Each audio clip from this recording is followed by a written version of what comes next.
Dwyer. Yasin Dwyer was born in Winnipeg, Manitoba to Jamaican parents before joining the Muslim Chaplaincy at Ryerson University. Imam Yasin was a part of the multi-faith chaplaincy team at Queen's University in Kingston, Ontario. He has lectured extensively on topics such as spirituality and the arts, Black Canadian culture, and the history of Muslims in the West. Along with working alongside many nonprofit organizations in Canada, Yasin was the first full-time Muslim chaplain to work with the Correctional Service of Canada, a position he held for 12 years. He is also a board member of the Montreal-based Institute Institute, which is dedicated to expressing Canadian Muslim narratives through the visual, auditory, and performing arts.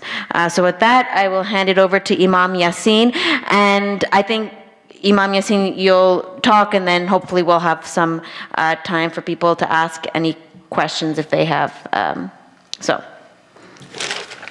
Okay. Sure, you can clap if you want. أعوذ بالله السميع العليم من الشيطان الرجيم بسم الله الرحمن الرحيم الحمد لله رب العالمين وصلى الله على سيدنا محمد وعلى آله وصحبه أجمعين. In the name of God, most gracious, most merciful, all praise and all thanks belongs to God. And we ask God Almighty to shower His peace, His blessings, His benediction upon our beloved Prophet Muhammad, sallallahu alayhi wa alihi wa sahbihi wa sallam, his family, his rightly guided companions, and the righteous everywhere. Allahumma ameen. I greet you all, my dear brothers and sisters, with the greeting words of peace, the greeting words of paradise, the greeting words of Islam. Assalamu alaikum wa rahmatullahi wa barakatuh. May God's peace, mercy, and blessings be with each and every one of you. I wish to thank the Noor Cultural Center and the team that coordinated this event for inviting me and for really honoring me with this invitation during Black History Month. I have been looking for an opportunity to participate in some type of program here at the Noor Cultural Center, so I'm really happy that finally I'm here and I'm able to actually visit the center for the first time and see the wonderful musalla downstairs, the very clean and magnificent wudu area. Thank you very much. So you really did me the favor for inviting me to come. I hope this will be the first of many visits where I can come and we can hang out, not even formally, but informally, just to hang out and sip coffee and tea and chai and whatnot. Alhamdulillah. So I'm very, very happy to be here. And, we are coming to the end of Black History Month. And it's an interesting month. And I was at the barbershop on Friday. And whenever you go to a Black barbershop, there's always some very polarizing discussions going on. And so I walked into the barbershop and my barber says, and by the way, I got a nice cleanup for you guys, okay? So just for the record, okay. I really took this event very seriously, got a cleanup and whatnot. So I walk into the barbershop and the barber asks me, oh, here comes Yasin. Oh, Yasin, what do you think about Black History Month?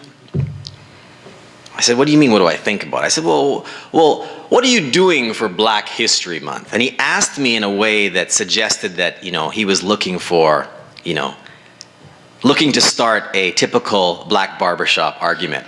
So I said, well, outside of, February, being the shortest month of the year, and also being the coldest month of the year in case Black folks want to have a parade, I think maybe there's a lot that we could reflect upon some of that, because actually how can you collapse the idea of Black history into one month? So we started to reason about that, and actually we had a a very good discussion. My haircut took about 2 hours because the barber kept on talking and waving his hands in a very animated way, and I realized that, you got to hurry up. I got to get out of here, but this is how it works at the bar. These are the rules of the barbershop. So I think it's important for us to understand context. I think before we start unpacking the film, we should maybe unpack context, because as Muslims, we have texts of our faith, but we also have, most importantly, context. That's really, really important. And whenever you read books of Islamic law in particular, we find that our legal scholars spend a lot of time defining what it is they're talking about. They spend a long time defining things so that there's absolute clarity from the beginning concerning what we're actually talking about. It's like the famous story, the tension between text and context. The famous story of there was a scholar coming from a Muslim majority country visiting the West. This happens quite often. We have guest scholars who are coming from the West, and they visit different, Islamic centers, and there are different programs, and the Muslim community comes out in large numbers to ask this particular sheikh or scholar many different questions. They're usually the same questions, but just asked over and over again. So this one congregant asks the sheikh, who's coming from a Muslim majority country, a very interesting question. Well, is it permissible for Muslims to have gardens and trees in their house? That's a good question. Is it permissible? All right? Because we as Muslims were very concerned about what is permissible and what is impermissible, what is halal and what is haram. These are, a lot of the questions revolve around this, And so, of course, the sheikh, the scholar being from a Muslim majority country, says, of course, it's permissible to have, plants. Who has plants in their home? We all have plants in our home, right? And actually, there's some historical evidence to suggest that actually it was Islamic civilization that promoted the idea of greenery and plants and vegetation inside the home. So of course the sheikh and being from a country that was quite arid, quite dry, the idea of vegetation, because it does what? It reminds us of paradise. The garden of paradise, right? So the sheikh, of course, said, yeah, of course you can have plants and you can have trees in your home. So the congregant asked a follow-up question, and those follow-up questions are always really dangerous. Yeah, sheikh, I have a follow-up question. Well, since we can have, trees in our home, is it okay for us to put decorations on it? Tinsel and lights and whatnot. So the sheikh said, well, of course, you can do whatever you want in your home. You can put whatever it's your tree, it's your home, you can put whatever you want. So the poor sheikh, without understanding the context, gave a fatwa saying that it's permissible for Muslims to have Christmas trees in their home. The sheikh was learned, was very educated in the sciences of Islam, but didn't understand the context of the question. So therefore, as Muslims, we have to make sure that we're defining things properly and we understand the context. So Black History Month originated as Black History Week. It was founded by a brilliant Black American historian named Carter G. Woodson in the early part of the 20th century. And Carter G. Woodson founded Black History Month for what reason? Because Black Americans up until that time had experienced a great trauma. A trauma that began with the transatlantic slave trade.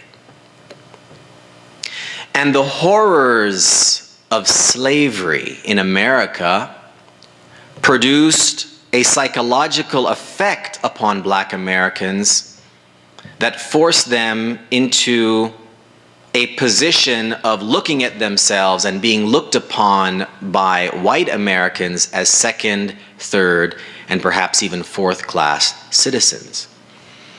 with no culture, with no contribution, with no hope for the future outside of the white reality of America. So Carter G. Woodson felt that Black History Month, or originally Week, was an opportunity for Black Americans to celebrate their history and to celebrate their present and to celebrate their aspirations for a prosperous tomorrow. That was the purpose. So the context was a context of a racist America that looked down upon Black Americans. A group of people that had gone through some 300 years of enslavement. That is the context. So therefore, Black History Month is not an opportunity to, exaggerate the particular achievements of one group over another. Rather, it has a psychological purpose to celebrate a people that at one time did not think of their achievements worthy of being celebrated. That's the point. That is the point. As Muslims, even within our own historical context, there may be a wisdom to celebrating Black History Month, because many Muslims might ask the question, well, what's the point celebrating Black History Month? Hey, we have Eid al-Fitr and we have Eid al-Adha, khalas, finished. What do we need anything else for? Hey, okay, we can reason upon that, but if there is an opportunity to speak about something that perhaps in the past has not been spoken about, let's take advantage of it. Let's see something good. Let's see something positive in it. That's actually the way of our religion. To take certain moments and extract something of spiritual benefit to that moment. That's the purpose of it. So even as Muslims, we can take a cursory glance at our history and say there's a lot to celebrate within Islam that was born in Africa. For example, I was very fascinated to learn when I was learning about Islam way back in the day, that during the early days of Islam, when the early Muslims in Mecca were being oppressed, and the Arabs of 7th century Mecca were not too hip to this new religion of Islam, Prophet Muhammad, peace and blessings of God be upon him, he suggested to a handful of his early followers to do what? To leave Mecca and go where? And go to Ethiopia, where you'll find a very magnanimous king who will give you an opportunity to practice Islam. And many of them went. And they had an audience with the Negus of Ethiopia, the king of Ethiopia, Abyssinia. And mind you, these borders that we talk about today are really a leftover of the legacy of colonialism. When we say Abyssinia, when we say Ethiopia, what we're speaking about is East Africa. That includes Eritrea, it includes Sudan, it includes Ethiopia, it includes Somalia, Djibouti. That was Abyssinia, that was Ethiopia, right? So he suggested to some of his early followers to go to Abyssinia, where they'll find a very generous king, and they went and they had an audience with this beautiful Christian king who gave them an audience. And we understand through the traditions that, one of the companions, I believe it was Ja'far ibn Abi Talib, the cousin of Prophet Muhammad, peace be upon him, who read verses of the 19th chapter of the Quran, Surah Maryam, which is about Mary, the mother of Jesus, peace be upon both of them. And we're told that the king of Ethiopia, he cried when he heard these beautiful verses. And he gave those early Muslims a home in Africa. And many of the descendants of those groups, that early group of Muslims who went to Africa, they're buried in Ethiopia. They're buried there. So what should Muslims think about Black History Month? Well, it's an opportunity to tell these stories that actually the spirit of Africa accepted Islam even before the Arabian Peninsula. That's very significant for us to think about. I was reading a book of Islamic jurisprudence which was attributed to Imam Malik. Imam Malik is one of the very famous scholars of sacred law. And there's a section in his book concerning, military engagement against certain people and the rules and limits concerning military engagement. And in one of the narrations of Imam Malik says that it is forbidden for Muslims to engage militarily with Ethiopians. Why? Because of that generous act of the Ethiopians to the early Muslims. This is actually an opinion of Imam Malik that it is forbidden to engage in war with Ethiopians because of how they facilitated the acceptance of Islam and the growth of Islam, and how they were so generous to Prophet Muhammad sallallahu alaihi wasallam. Just with Ethiopia or against Ethiopia? Well, when we look in the modern context, of course, we're dealing with something different. Again, the lines that we're talking about are a legacy of colonialism. We're speaking about 7th, 8th century Arabia, and we're dealing with a different context. This is an opinion of Imam Malik during his time and during that context. Of course, today, well, we reason in a different context. But the point that I'm trying to make is that Africa has played a great role in the history of Islam and the legacy of Islam. So now we fast forward. Even we can fast forward a little bit more, that when we speak about the history of black people within the religion of Islam, we can go further. When I was a younger person, I would hear many people, even still today, they would talk about, if they want to banish you somewhere really, really far, they say, well, I'm going to send you to Timbuktu. Has anyone ever heard this before? Again, when I was learning about Islam and learning about the history of Africa, I started reading about this place that people used to mockingly refer to, this place, Timbuktu. And I realized that Timbuktu was nothing like what we used to hear. Timbuktu was a glorious Islamic city of learning, a city of scholarship. It was the home of the University of Sankore, where scholars from not only Africa, but the Arab world, from Europe, came to learn. Not only sacred law, but rather science, mathematics, physics, astronomy, all of these things in this city of Timbuktu. We as Muslims need to learn about this and understand that legacy. That's important for us. So therefore, if Black History Month, albeit again the shortest month of the year, the coldest month of the year, yes, we can beef about that, but the time is here. Allah subhanahu wa ta'ala has given us the time, the formal time to speak about this, and then perhaps inshallah, we'll be able to have these kind of conversations outside of this formal time. Perhaps. But as Muslims, Black History Month is something that we should take advantage of, and we should make sure that we have these kind of programs to, again, talk about our community. Because this is actually about our community. We very famously quote the verse of the Quran, O humanity, we made you of male and female, we made you into nations and tribes, lita'arafu, so that you may know each other. Verily, the most honored of you are those who possess this thing called taqwa, the consciousness and awareness of God. It's a part of getting to know one another, getting to appreciate one another, getting to value each other. That's what it's really about.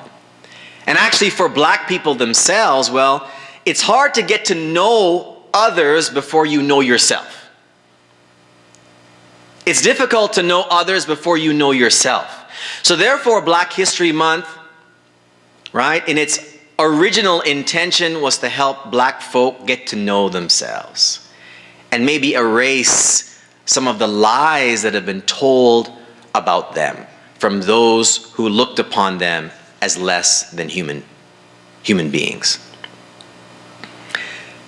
Malcolm X. That was a long movie, wasn't it? But I noticed that everyone was very still. I didn't see too much shifting, so that means you were actually engaged in the movie, as I was the first time I saw it in the early 90s. Actually, when I became Muslim, in the early 90s. So, Malcolm X means a lot of things to a lot of different people. That's the first point, okay? It's very difficult to collapse Malcolm X into one or two slogans or one or two pictures, which is sometimes done. Malcolm X means a lot of things to a lot of different people. That's something that we have to understand. Some people want to, hijack the memory of Malcolm X in the name of something or the other.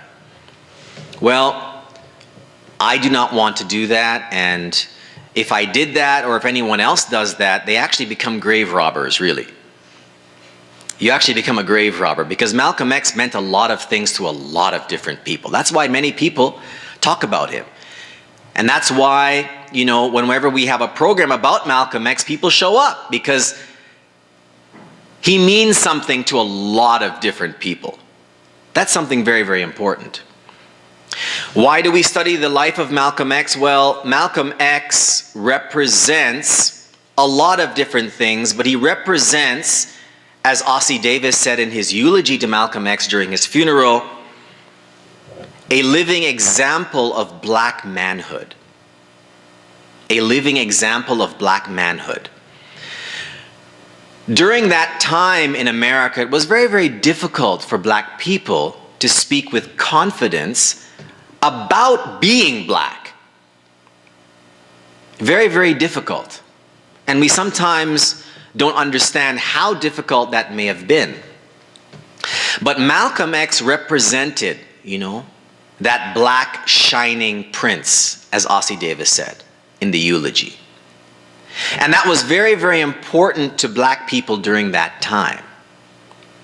A time where black people were considered less than even human beings. Many people ask, how is it that the idea of slavery became actually confined to black people, in particular in America? When you think of black, you think of slave. Well, actually, the founding fathers of America composed an amazing document called the Constitution. And actually, if you read this document, it actually is it's an incredible document, right? And they had this one statement in the document: all men are created equal. Right? That's an amazing thing. But what happened is, when they were importing enslaved Africans from Africa and making them slaves, how can they reconcile that statement that all men are created equal and enslave people? How could they do that? Because even before that time, they experimented with enslaving many other groups of people. It wasn't something that was specifically for black people alone. A lot of different people were part of the institution of slavery. But what happened is, they said, well, what we have to do is we have to place some sort of a footnote in our Constitution to say that, well, yes, all men are created equal, but black people are 3/5 men. So therefore, we can justify saying that all men are created equal, but black people are not actually human beings. They're actually just cattle. So therefore, they justified slavery, through their little hocus pocus on this piece of paper, and that's what happened. Imagine that. You're living your life looking at yourself as 3/5 of a human being, like cattle, chicken, etc. They used to even brand some enslaved Africans. Like you brand a cow, they used to brand enslaved Africans like animals. Imagine that. That's the legacy. That's the legacy of America. That's the legacy. And you wonder why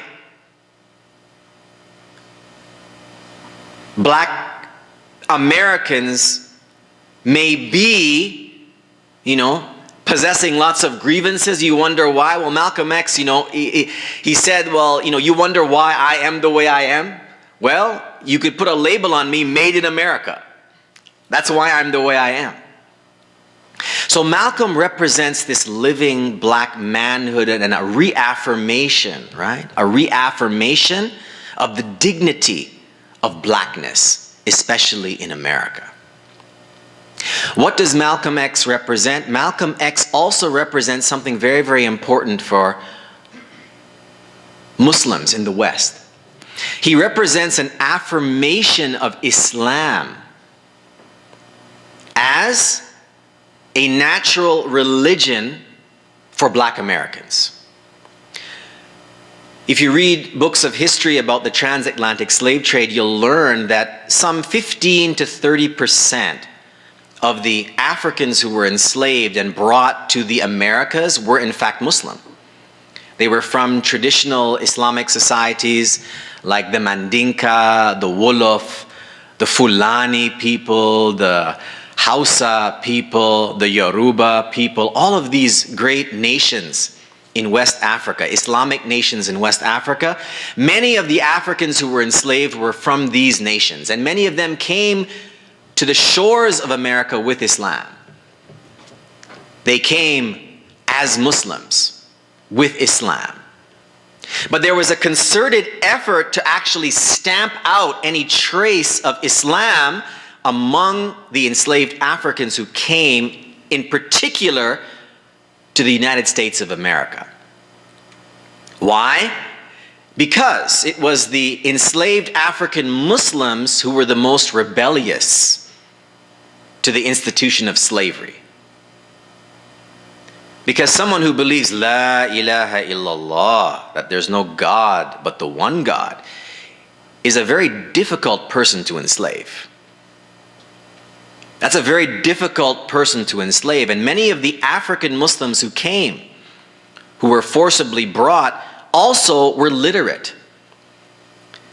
They were also connected very, very deeply to Islamic scholarly tradition. We even have one enslaved African who was known as a scholar. Many of them, in fact. In fact, we have in the Smithsonian Institute in Washington, D.C., we have actually a Quran that was written by the hand of an enslaved African Muslim slave. Written from memory. We have some remnants of a text called Matinur Risala, a very famous Maliki sacred law primer that was written out by one of the enslaved Africans. Right? We have this legacy. Even in Jamaica, where my mother and father are from, you know, there are places that show evidence that the first people that settled in this part of the country were in fact Muslim, because names are very important. I remember I was driving with my father through the parish of Manchester in Jamaica. It's a country parish in Jamaica. And we passed by this place, and my father referred to it as Timbuktu. And I said, Timbuktu? And of course, being a Muslim, I recognized, you know, the rhythm of the word Timbuktu. And I said, Daddy, why do they call this place Timbuktu? And he said to me, oh, African thing. I said, African. I said, African thing. Another place we passed in the same parish of Manchester, they called it Medina. And I know the Spanish at one time colonized Jamaica, and I know many Spanish names and Arabic names, they intersect, you know? But I asked him again, why did the people, especially the elders, call this place Medina? And he said, oh, African thing. And when I inquired about this and I asked some Jamaican historians, they said, oh no, it's because this particular part of Manchester was settled actually by Mandinka Muslims. And they named the places after what they were familiar with in Africa. Timbuktu was about Timbuktu, and Medina, well, we come to the conclusion that because they were Muslims, Medina meant sacred, meant special. There's a place associated with a group of people called the Maroons in Jamaica. You've heard of the Maroons? The Maroons, very, very famous group of fighters from Jamaica. In fact, they founded the second independent, you could say independent slave state. What was the first? Yes, this is the interactive part of my presentation. Haiti. And the Maroons, right? They had a capital city, right? Called Maroon Town. And in the center of the city, they have this area where the Maroons used to congregate whenever there was something very important or very special to talk about. And they called this area Juma Hole. Juma Hole. And we know that the main area where Muslims gather on Friday is called what? Jama'ah, the place of congregation. So many of our scholars in Jamaica, who at least are honest, they say, well, the reason they call it Juma Hole is because a significant number of the Maroons were actually Muslim. The names. And even, we go back to Haiti, just an aside, you know, there was a famous personality in the Haitian Revolution who actually was a Jamaican. Big up Jamaica, right? They called him Bookman. Bookman. And he was known as one of the, you know, one of the principal leaders of the Haitian Revolution, along with Toussaint Louverture, right? Bookman. Bookman. And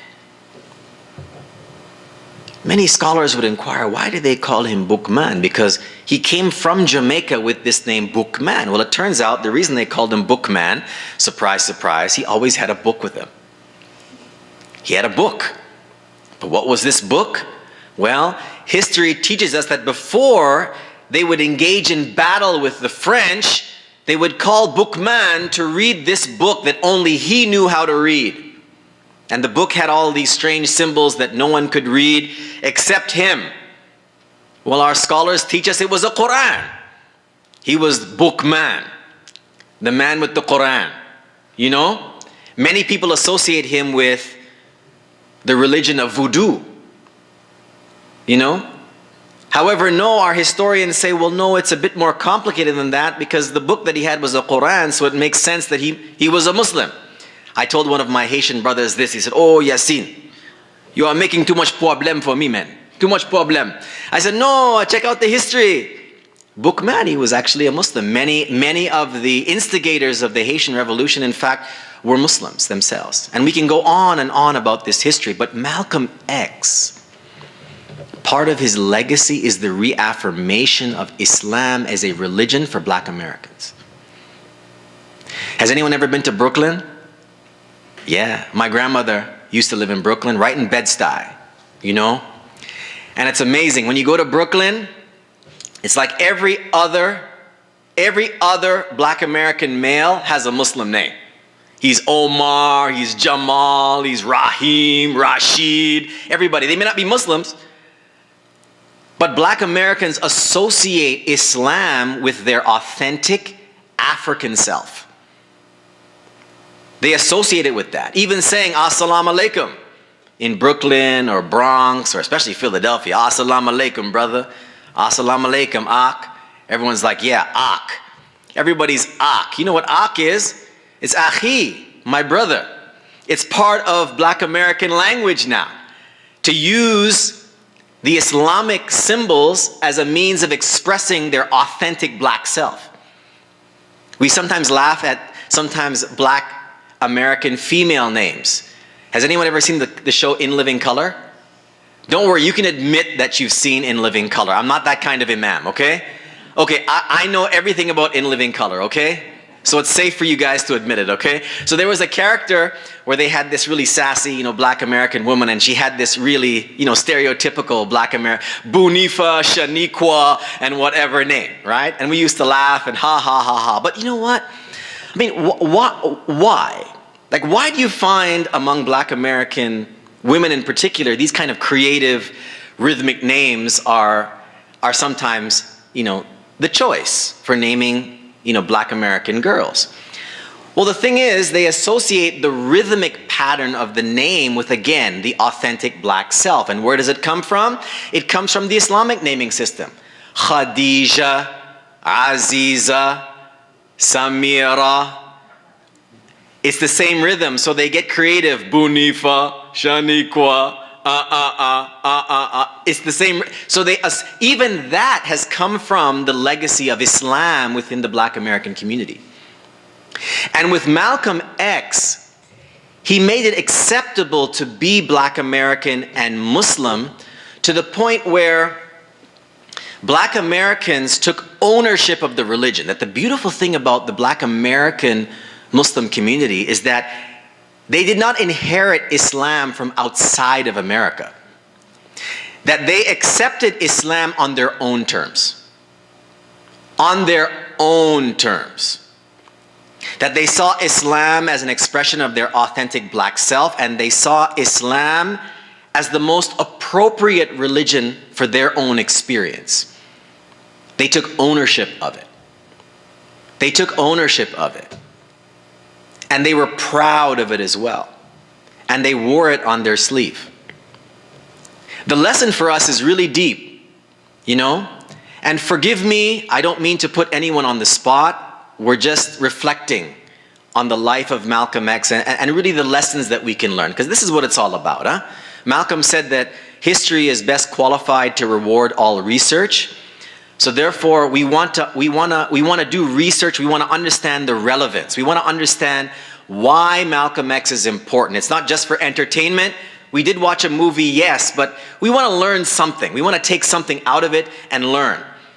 But you know, when we have a lot of Muslims who are coming from Muslim majority countries and understandably might feel a bit shy to express themselves. They might feel a little bit, you know, out of place.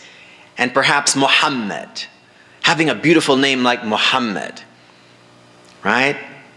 Now, because of that feeling of feeling a little bit out of place, you know, you might change Muhammad to Mo, you know, or Bilal becomes Billy, you know. Well, my name is Bilal, but you can call me Billy. Okay, that's easier for me. Okay, good. And, oh, come on.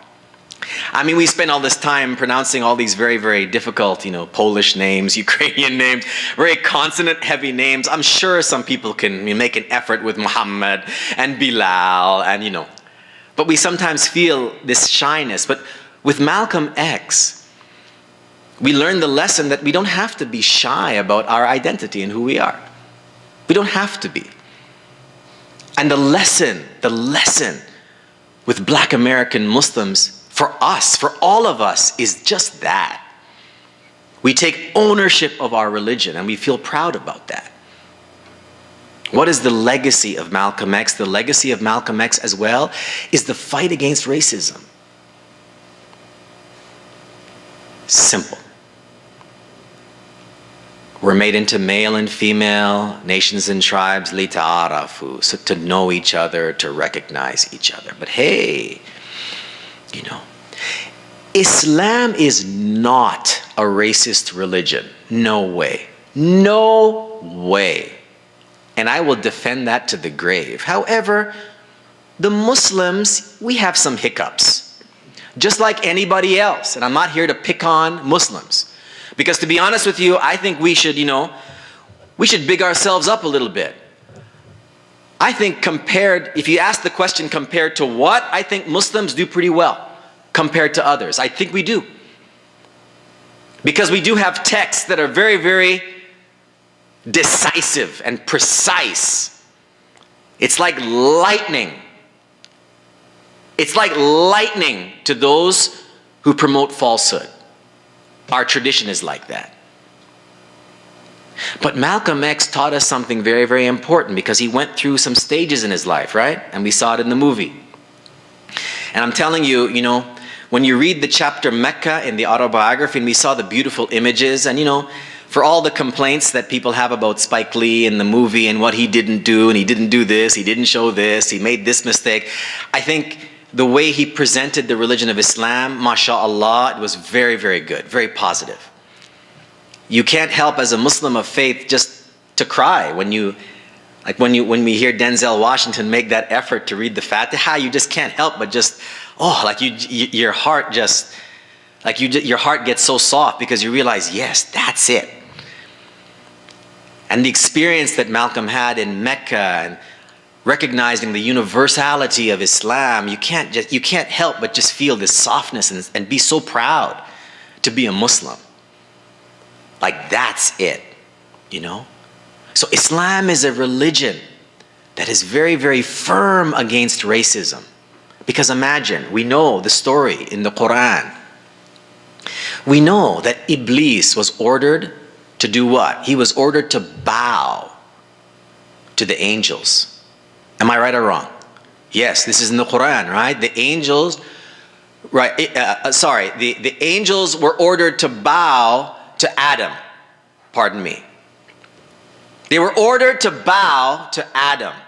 And all of the angels, they bowed except Iblis. Not that Iblis or Satan was an angel. It's kind of a semantic thing. It's kind of like if I say all of the women stand up except Ahmed. It doesn't mean Ahmed is a woman, but anyway, this is a linguistic thing. But all of the angels, they bowed, but Iblis did not bow. And why didn't he bow?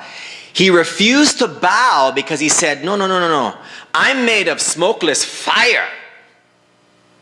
I'm made of fire. And Adam is made of clay. He's made of mud. Why should I bow to him? So think about this. The devil refused to bow to Adam because of Adam's creation. Because of the way he was created, Iblis refused to bow to him. Because of the way Allah created him. So imagine that we look down upon someone because of the way Allah created them. So you look down upon someone who is black because you're white. You look down upon someone who's white because you're black.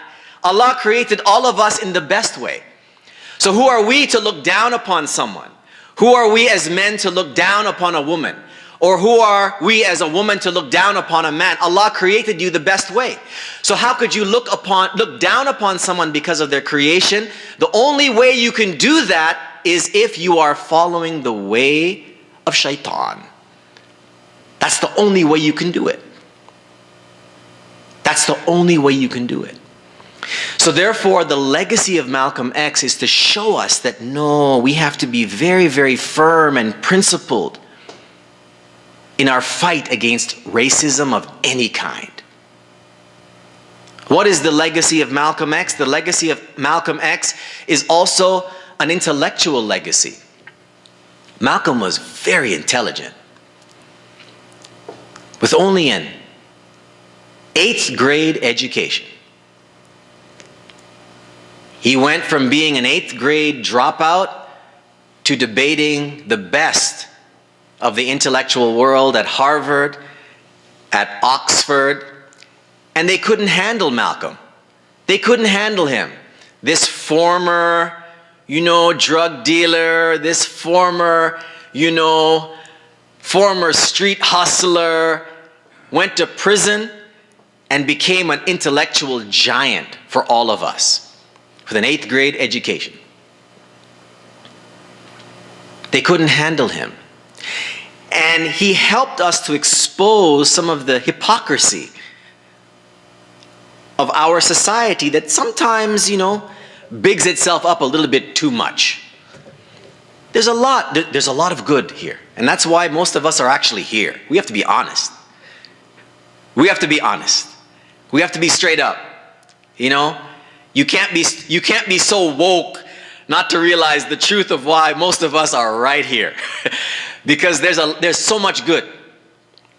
That's why my parents came from Jamaica. They came here because they recognized that there was a lot of good here. But at the same time, we have to be self-critical because we want to create a good society. We want things to be better. We do. And Malcolm X was a genius at pointing out the hypocrisy of racist America. It's so beautiful. He was able to expose the hypocrisy of how the media manipulates our sincerity. One of the points he made is he said that, it's amazing how, before World War II, or during World War II, the media and the political establishment, made us love the Russians and love the Chinese and hate the Germans and hate the Japanese. But then in 1945-46, they flipped it on us. They made us love the Germans, love the Japanese, and hate the Russians and hate the Japanese. And he said, this is what happens where our sincerity is manipulated, right? He exposed the hypocrisy of American politics. And for many of us, I think we don't pay enough attention to this, that Malcolm X, he was hard on a lot of people within the American political establishment. But we sometimes forget that he was harder on the so-called white American liberal than he was on the white American conservative. He was harder on them. And there may not be time to actually go into all of the ways that he just exposed this. I think we kind of forget this, and we find a lot of people that might be classified as being, the progressive, do-gooder liberals who always feel like they're on the right side of, history, the right side of justice. Malcolm X tore those people apart. Not in a way to dismiss them, but he tore them apart, exposing their hypocrisy. He was a genius at doing that. He was a genius at doing that. So I know our time is running very, very quickly. I know we could actually sit here and talk, but I want to just quote a few things to you. There are some quotes by Malcolm X that I think that are worth repeating, and I think a few of them were repeated in the movie. Malcolm X said, if you have no critics, you'll likely have no success. If you have no critics, you'll likely have no success. What an amazing quote. Many people are scared to have their critics. And I was speaking yesterday in London, Ontario, and we were speaking a little bit about Muhammad Ali. And the amazing thing about Muhammad Ali, we're not here to speak about Muhammad Ali, but there's one really important point. We have so many scholars and so many learned people within the Muslim community. But yet, the one person who captured the imagination of the world and the one who was able to do the most for the positive projection of Islam was a boxer. Like, think about that. Was a boxer. A boxer did that. The whole world came to a standstill during the funeral of Muhammad Ali. Think about that. Live. CNN, Fox had to show it. Even Fox had to show the funeral of Muhammad Ali with Imam Zaid Shakir saying Bismillahir Rahmanir Rahim and having the Quran being read. Even Fox had to show that. Oh, they must have been sore having to show all of that. Imagine that. A boxer, Muhammad Ali did that. Not one of our big sheikhs, our big scholars, our accomplished. No. It was a boxer who did that. It's an amazing, amazing thing. A boxer did that. So we should understand that Muhammad Ali, he was very much hated during his time, wasn't he? People forget that during the late 60s, when he joined the Nation of Islam and said, I'd appreciate it now if you called me by my name, Muhammad Ali. My name is Muhammad Ali Cassius Clay. We did janazah for him. He's no more. It's Muhammad Ali. And I remember I was speaking to one of my brothers, one of my Libyan brothers, and he said he was actually watching TV in Libya during the 60s, and they saw this press conference, and they saw this, the heavyweight champion of the world. My name is Muhammad Ali. And he said the whole house are, Allahu Akbar. They went crazy. They couldn't believe it. And even Malcolm X, they didn't show it in the movie, but when Malcolm X went for Hajj, a lot of the Hujjaj, the pilgrims, they heard that there was a black American Muslim on Hajj. And Malcolm X said that, whenever they'd come to see him and they thought that he was actually Muhammad Ali. Right? He said, Muhammad Ali? Muhammad Ali? Hey, Muhammad Ali. He had to explain, no, I'm not Muhammad Ali. What do you mean you're not Muhammad Ali? Muhammad Ali, Muhammad Ali. Takbir, Allahu Akbar. This was the impact. But Muhammad Ali was hated because he said no to the Vietnam War. Even black folk in America were saying to Muhammad Ali, what are you doing, man? Just go. You're going to make us all look bad. You're going to make us all look like we don't love America and we don't want to fight for America. Muhammad Ali said, no, I'm not going. He said very famously, no Viet Cong ever called me the N-bomb. And he said, that's it. He said, don't you realize, man, you're going to get yourself killed. He said, I don't care. Look, I'm not going. It's against my religion. I'm not going to shoot these poor people. If I have any beef with anybody, it's the white folk right here who aren't giving me my human rights. That's the beef I have. I'm not going. They took his title away, took his livelihood away during his best years as a boxer. But, as Malcolm X said very rightly, if you have no critics, you'll likely have no success. Malcolm X said, education is the passport to the future, for tomorrow belongs to those who prepare for it today. Education. I don't mean education going to, University of Toronto, York, or wherever. Believe me, I'm not anti-university education. What I am for is making sure that your education, as Malcolm X's education, is always used for good. It's used for good, to serve. You've heard the statement, keep your heart busy with God and keep your hands busy with the people. That's Malcolm X. Because his education was all for the upliftment of the people. His education was for that. That's a lesson for us.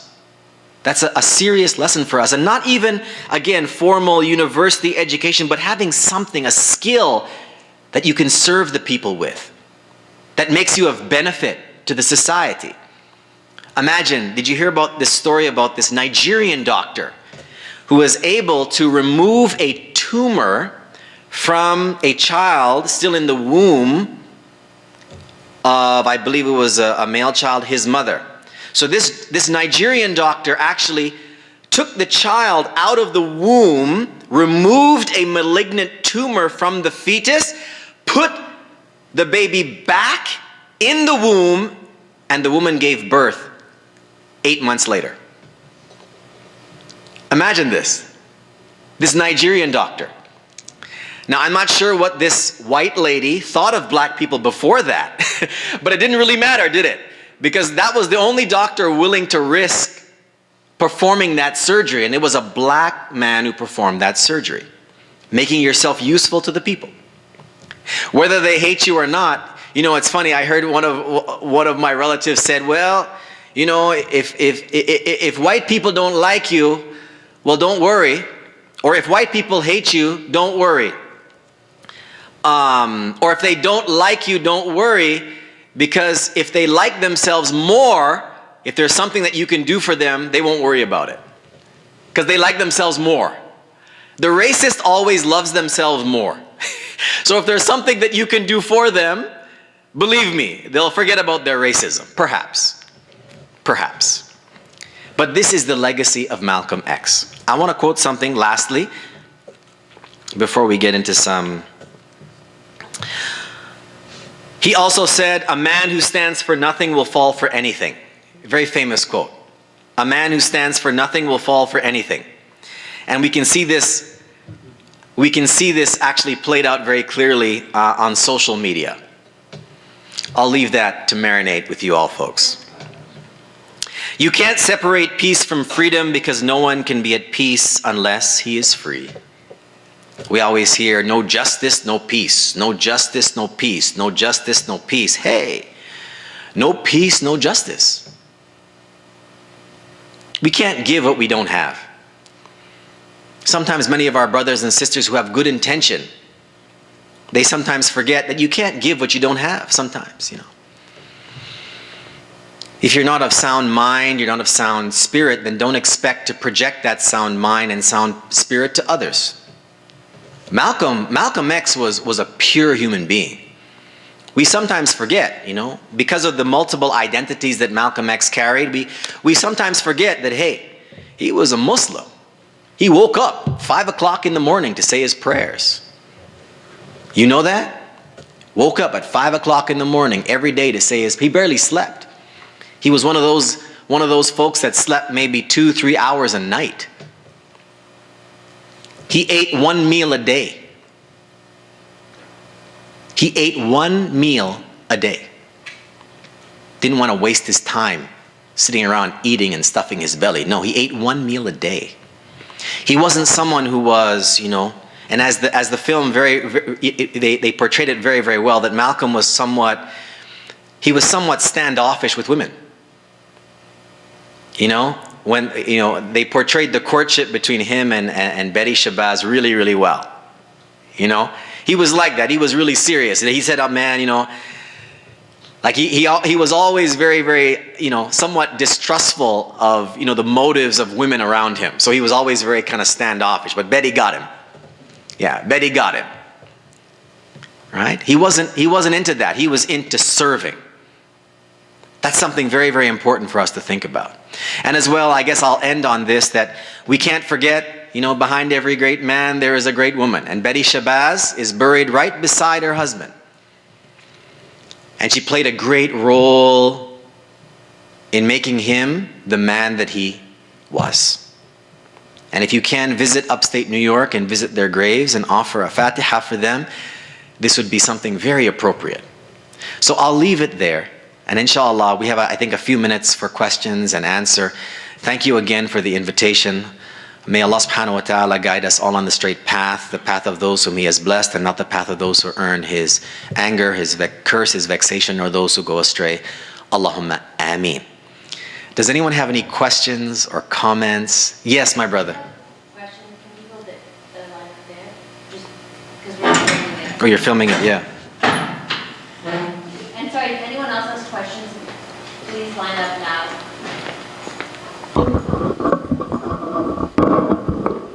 Assalamu alaikum. Wa alaikum salam. Actually, I still have my own opinion about what we call it Black History or Black Month. Because as you understand 100% our religion and how much it is against racism and this kind of classification based on color, then we as a Muslims, we should not celebrate this kind of occasions. But we can call it different name, like human brotherhood, toward a global civilization of love and tolerance, whatever the color, whatever the nationality, whatever the language, whatever. I'm actually going to stop you right there. I think Imam Yasin understood your point. And Okay, friendly, sorry to ask you the question. No, sorry. Let me answer. Yeah. No, just to clarify, you're absolutely allowed to ask questions, but the premise of this event is that recognizing the unique realities for Black people is necessary, and that's why we're hosting this event. So we're not really interested as non-Black institution in hosting that perspective, but maybe for the benefit of everyone else. And sorry, I didn't mean to cut you off. I just wanted to explain because I didn't necessarily want to. Oh, check this out. Me, as you mentioned in my bio, that I worked in a federal prison for 12 years, so I have very thick skin. So no worries. Look, we deal with our people as they are. I'm not afraid to have these kind of discussions because obviously many people again maybe are not familiar with the context. I tried to maybe break down what the context of Black History Month was. It may take a few more times to help people understand what that's about, but I think it's a real feeling among the people that they don't understand why. But I know that many people use this term, I'm not sure, I don't recall if he actually used this term, but color blindness.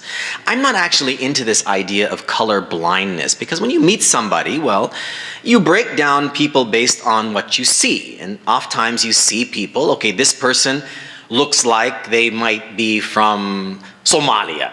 This person, based on their accent, oh, they're from Jamaica. Look, as Muslims, we are not color blind. We are color aware, but not color blind.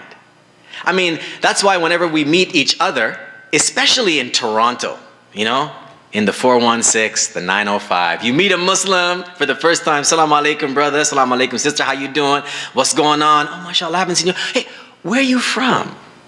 A lot of people might feel offended by that question, but as Muslims, we don't know. We generally want to know because oh, mashallah, you're from Egypt? Oh, mashallah, good to meet you. Or if you're from Bosnia, oh, wow, mashallah, how are you doing? You're from the Philippines, mashallah. You're from Jamaica? What, there are Muslims in Jamaica? Yeah, see me, I'm here, yeah. Oh, mashallah, good to meet you. We do that. Like we celebrate our memory. We all have memories, especially here in Canada. So we do have, right, we have rules of engagement, right, concerning how we deal with each other. Like there are rules of engagement, right? We recognize each other's identity, our memory, our origins, etc., right? But we do so as a means of celebrating our diversity. This wonderful word that politicians throw around all the time, diversity is our strength. I was thinking to myself, if I ever ran for public office, I just memorize diversity is our strength and I'll get elected. But the thing is, what does that mean? It's like diversity is like being invited to a party, but inclusiveness is being asked to dance. I'm not giving a fatwa about dancing, don't worry. And don't say Yasin gave a fatwa about dancing, okay? But the point is that we want to know each other, and because of the very, very traumatic history of black people in this part of the world, there is a moment where we speak about that in a formal way. And hey, I wish, we could just, divorce ourselves from all of this, but there is something that we can extract from it that is positive. It's kind of like the famous story, the story of Jesus the Messiah and his disciples were walking and they came across a carcass of a dead dog. And some of the disciples said, oh, look at that dog. Ugh, look how ugly it looks. This rotting carcass. And then one person said, ugh, it smells too. Ugh. But then Jesus said, no, but look how white its teeth are. Look how white its teeth are. So what's the lesson in that is that we always try to extract something good from something. Always. Always. And Allah knows best. Yes. Hi, thank you for the talk. It was really good. Mine is going to be a comment more on the movie. Yes. Because I was watching the movie and I was thinking, what's the point or the nugget of goodness that I'm going to walk away with tonight? And what was interesting is, usually when you think of wars, they're caused by religious context sometimes. And in the movie, when Malcolm X had gone to Mecca for the Hajj, he walked out of there feeling a unity or unitedness with all the brothers, all the people in that religious context of doing the Hajj. And to me, it was kind of fascinating where you keep on thinking about wars that are caused by religion versus the peacefulness and the brotherhood that it can actually create, which was amazing. So it's just a comment and the piece that I'm walking away with for tonight. No, thank you very much. Yeah, thank you for your comment. Yeah, I can't get enough of that. They did a very, very good job projecting his religious, you could say, his second resurrection. They did a great job projecting that, and I would suggest those of you who have access to the autobiography of Malcolm X to read the chapter called Mecca. It's really beautiful, and it just shows how, it just shows a very authentic and raw spiritual experience and awakening that many of us are really searching for. And and those of you who plan to go for the Hajj, I suggest to keep that chapter in mind so that you can reflect on really what the purpose of the Hajj is. It's about transformation. It's about rebirth. It's about rebirth, and it's something very, very important for us to reflect upon. But thank you for your comment. Thank you, sister. Sorry, before the sister goes, just a time check. So it's 6:10. Yes. I want to be mindful of your time because I know we had asked you to speak until about 6. So, please take as many more questions as you feel comfortable, but know that we can. You're free to go at any time. I'm good. Look, I think it's an important discussion, and I'm feeling a very, very good spirit from all of you. So I'm going to stick around. It's all good. Yes. Assalamu alaikum, Imam. So I'm just touching on the point you made about Ethiopians and the oppression of Ethiopians. As someone of Urchin descent, I'm hearing a lot and seeing a lot about the oppression of Urchins in Muslim countries. And a lot of this oppression is due to the commodification of black people, slavery and trafficking, human trafficking. My question is how do we instill that brotherhood or that humanity that is lost within Muslim countries where black lives are, or black people are sold, and also treated inhumanely? So just a question about that, because I found that quote that you said from Imam Malik was very inspiring because it is a reminder of where we were and where we are now as a people and as a religion. So just a question about that. Yes. Yeah. Thank you very much for that question. This is a very, very difficult question to unpack. We have to start with our spiritual tradition that informs us about our responsibilities to God and our responsibilities to human beings. And within that question, there's a lot to unpack regarding, the economic realities of the so-called developing world that marginalizes particular populations and causes particular groups of people to take risks that others don't have to take. So it's an economic question. The political will within Muslim majority countries is really not there to address some of these inequities. It's really not there. And perhaps to make an excuse for many of these Muslim majority countries who might be classified as developing is that there's so much political intrigue and so much polarization going on that you don't even know where to begin, because there's so much dysfunction. Exactly. There's so much dysfunction. Yeah. And to know that people are taking such risks to be able to live as a human being, these are very deep questions that maybe even we could answer by saying that if we stray away from the essence of our religion, of our faith, then what's going to happen is that we're going to look at our fellow human beings as less than what God has asked us to look at them as, right? We know that a very, very important part of our faith is akhlaq, is manners and beauty. We know that our Prophet ﷺ, he's described in the Quran, وَإِنَّكَ لَعَلَى خُلُقٍ عَظِيمٍ, that indeed we made you of an exalted character, an exalted inner image.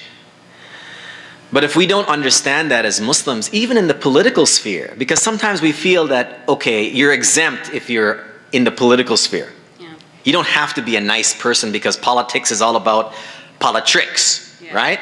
That's what it's about. But we don't, our political leaders don't have this kind of, they don't have this connection with our religious sources to be able to put a stop to this kind of madness that befalls some of our people. There's no political will for that because they're not connected to that tradition. And God knows best. Thank you so much. You're very welcome. Okay, thank you very much. Actually, I came a little bit late, but I really enjoyed immensely. Thank you. Part on yeah. Sure. Okay, two things. Yes. One, I was fascinated by what you said that Malcolm X was very critical of the liberal white, yes, more even than the racist white. Does this explain as to why in the United States, the white America, have King's Day, but they never thought of having Malcolm X Day? Yeah, that's a great question. I think, well, that's yeah. Actually, I've thought about this a lot, and I think because there's a lot of one of the reasons why it's important to speak about Malcolm X is because a lot of people lie on Malcolm X. Yes. And so there is this stereotype that Malcolm X was this angry, raving lunatic who called white people devils, and how could such a person be as universal a figure as the Christian pastor, nonviolent Martin Luther King. Although it's interesting that Malcolm X and Martin Luther King, yes, Malcolm X was very, very critical of Martin Luther King, and he was actually somewhat apologetic about that towards the end of his life, because he tore up Martin Luther King, especially the March on Washington. And you just read about how Malcolm X was very critical about that march. But you'll find that in the last year of Malcolm X's life, and also the last year of Martin Luther King's life, they were actually coming together ideologically. That Martin Luther King, he started to kind of say, you know what, he had so much faith in the American project. He had so much faith in the inherent goodness of America. He had faith that there would be enough goodwill among certain segments of the white American population to realize his dream. But it just never happened.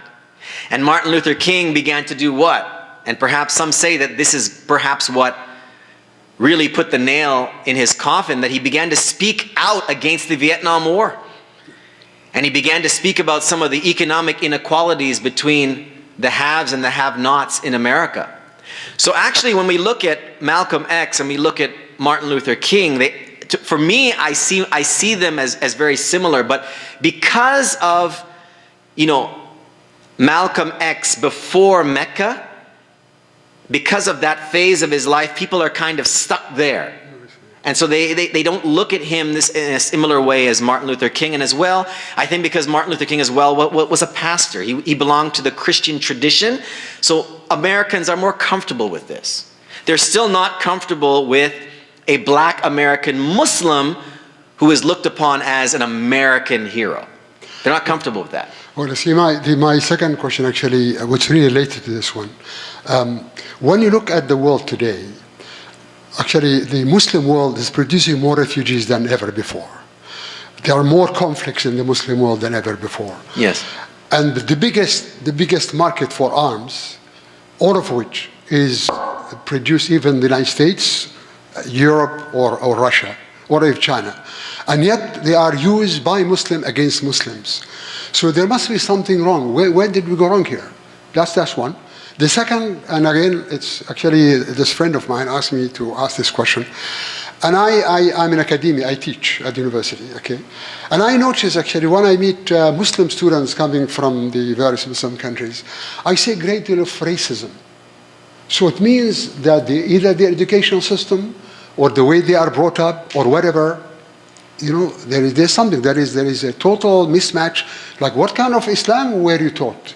For example, you say, I'll never get married to, let's say, somebody from whatever, from like Turkey, or from Iran, well, aren't we supposed to be brothers and sisters? Yeah. Now, in Syria, I'm of Syrian background. The country is being destroyed by Muslim forces. And this bastard, I'm sorry to use this expression, this dictator, who is supposed to be a Muslim. So Muslims are killing each other. We have more refugees than since Second World War. And strangely enough, they are more accepted in Europe, although we criticize Europe, with the exception of Turkey. Turkey has accepted around 3.5 million. But the rest are in Europe. Most of them are in Europe. Yeah. So where is this kind of disconnect between our faith, where, as you said, there is absolutely no room whatsoever for racism in Islam, absolutely none. And yet, you meet some Muslims, including Muslim politicians, and they are really racist. Yes, yeah. Thank you. Yeah, yes, well, Oh, you have to know, Brother Yasin has thick skin, as you heard before. إنما المؤمنون إخوة فأصلحوا بين أخويكم واتقوا الله لعلكم ترحمون. God Almighty says in the Quran, indeed the believers are brothers. Brothers, sisters, we're family. So make peace and reconciliation between them. Be conscious of God, have taqwa, and then God will have mercy upon you. And then God will have mercy upon you. This is from the Book of God. That's the template concerning how we deal with each other. Right? That's the template concerning how we deal with each other. The reality of the situation is what we see. And you know, we are flawed as human beings.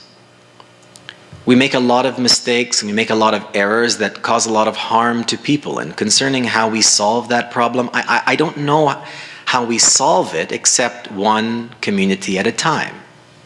You know?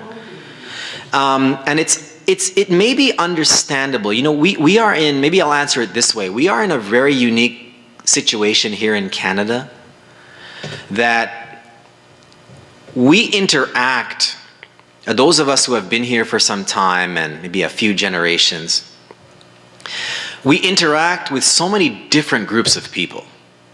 And maybe if you came from a Muslim majority country that is very homogenous, you know, one group of people, one language, one dress, one set of cultural expectations. And then you come to Toronto, and all of a sudden you're dealing with everybody, and but you're used just you expect certain things to be a certain way, and you expect to marry this person or that person. Everything it's so homogenous that it's almost like a trauma having to deal with people outside of your own particular group. And maybe we could understand that for, you know, Muslim immigrants who came, you know, maybe a generation ago. If you're the first group, I'll use my mother and father came from Jamaica, and look, when they came from Jamaica and they came to Canada, oh my goodness, when they found a Jamaican, it's like, oh my goodness, it's like the heavens opened up. They finally know where to find the green banana and the ackee and saltfish and the cassava and all, you know, they finally, so it makes sense. Like, you know, and even the earliest mosques in Canada, they were named after the ethnic group that founded it. You know, the Turkish mosque, the Albanian mosque. It's understandable why people did that, because it's just a natural sociological phenomenon for people to kind of, you know, be with those who they're familiar with. Even today we have the same kind of phenomenon, but to a lesser extent. Why? Because we've grown out of the need to be divided, especially here. We've grown out of it because our children are interacting with everyone.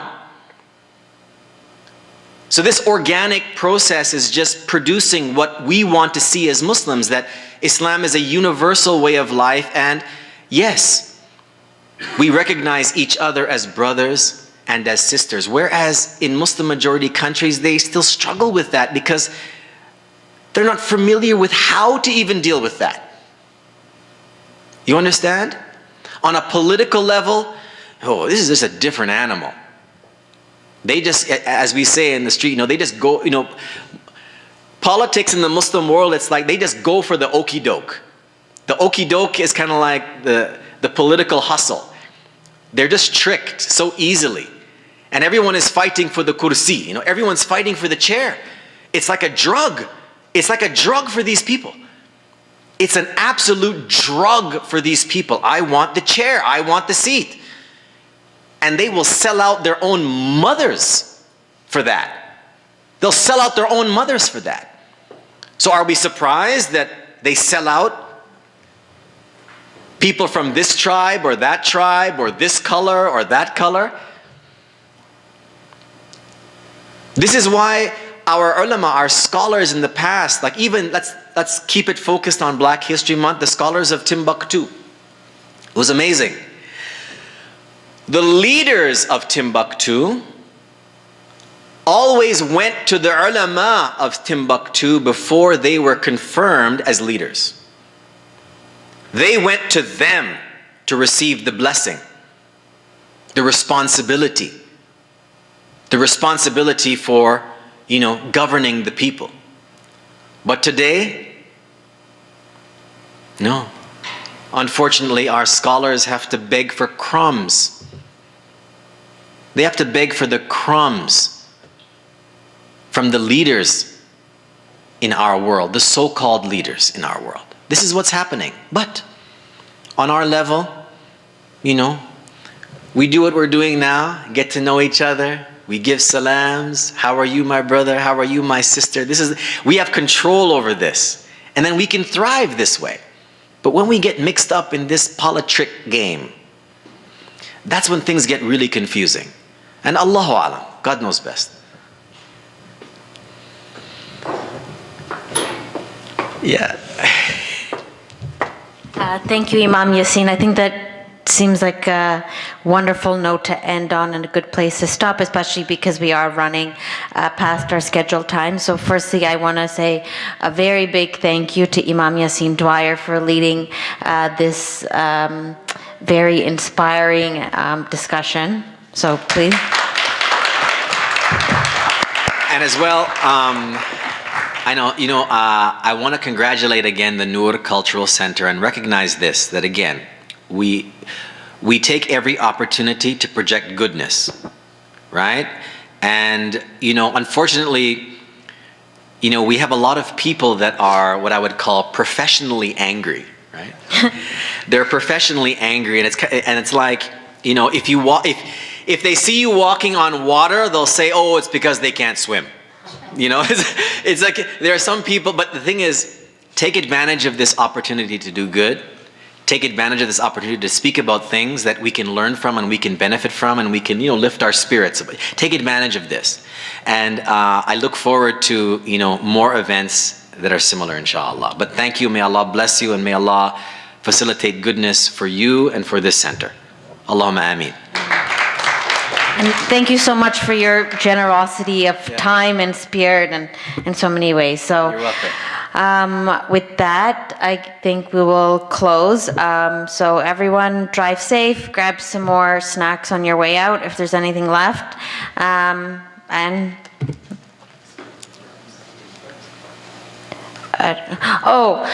Next week on Friday, inshallah. So we have a bunch of upcoming programs, but just to mention the one coming up soonest, next Friday, inshallah, 7 o'clock, York University is hosting one of its community conversations here. And this one on Friday at 7 will be with Professor Nargis Kanef, who will be speaking on mapping up Muslims in academia, mapping up Muslims, critical debates in academia and beyond. So looking at discourses about Muslims in academia and other spheres and how they've influenced Muslims here today. So please join us next week. And as always, check our website and our Facebook for information about other programs. So you sound like you want to say something. Okay. Thank you. Thank you so much. Oh, that was wonderful.